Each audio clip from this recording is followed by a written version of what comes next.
Set up behind me is the Explore Planet Earth Bellbird Glamping Tent. It's something to add a little bit of fun to your camp setup, and I'm taking you for a walkthrough. Let's check it out. Hit it.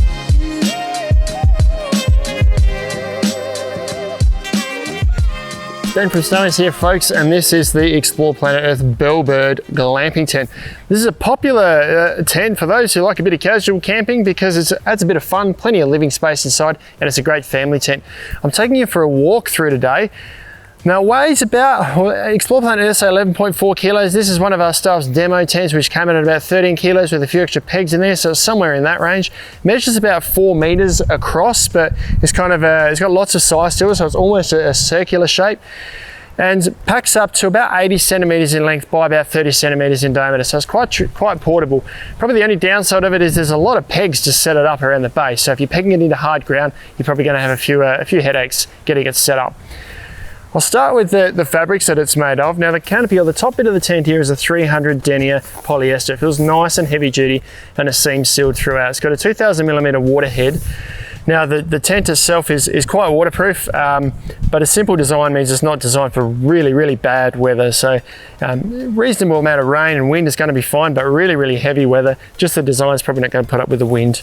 Now, this skirt around the side here and the walls are 150 denier polyester. The doors and the vents inside are a bug-proof mesh. It's a reasonably fine mesh too, so it's going to give pretty good protection against probably even some of the smaller bugs, possibly midgies, hard to tell.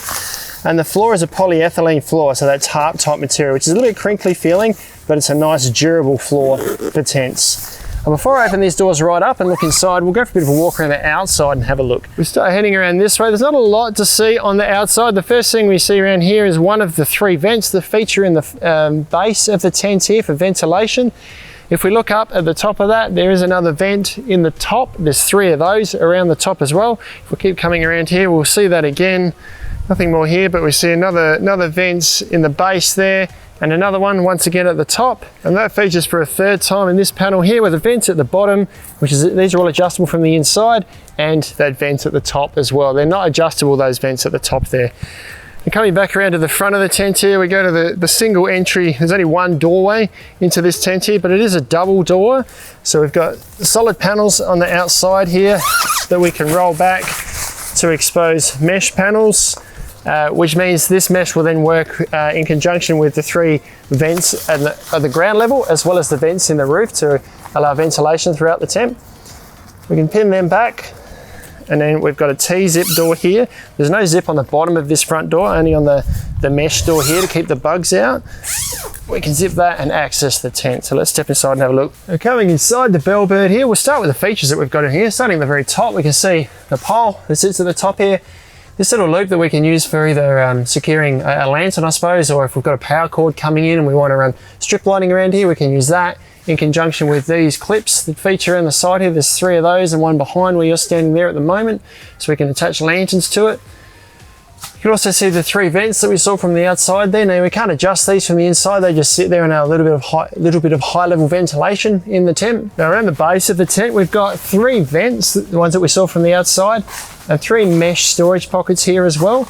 And they feature all around the side of the tent here. There's another pocket just near the door. Now, these are the vents that can be adjusted from the inside here. So if we just unzip this, we can roll it up, secure it at the base here with a little tab, and that allows ventilation low down in the tent here.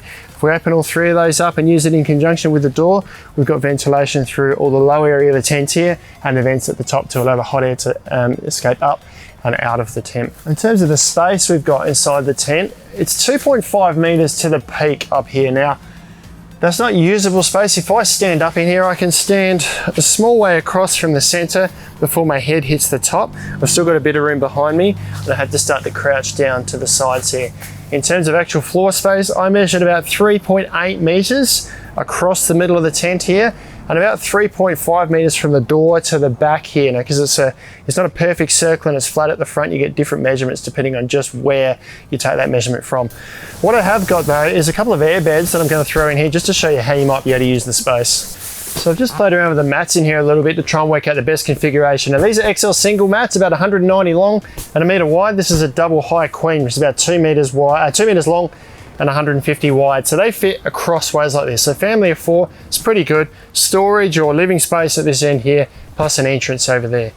Now, Explore Planet Earth show that these, you can actually have the mats sitting like this with 8 people around. You could probably do that if you had one big mat covering the floor, but you can't fit all the mats in like this. If you had 4 singles, you could probably configure them just squeezily around the edge. You may be able to put 2 more over that side there as well. These are sitting just past center here, so even that's probably going to be a little bit tight.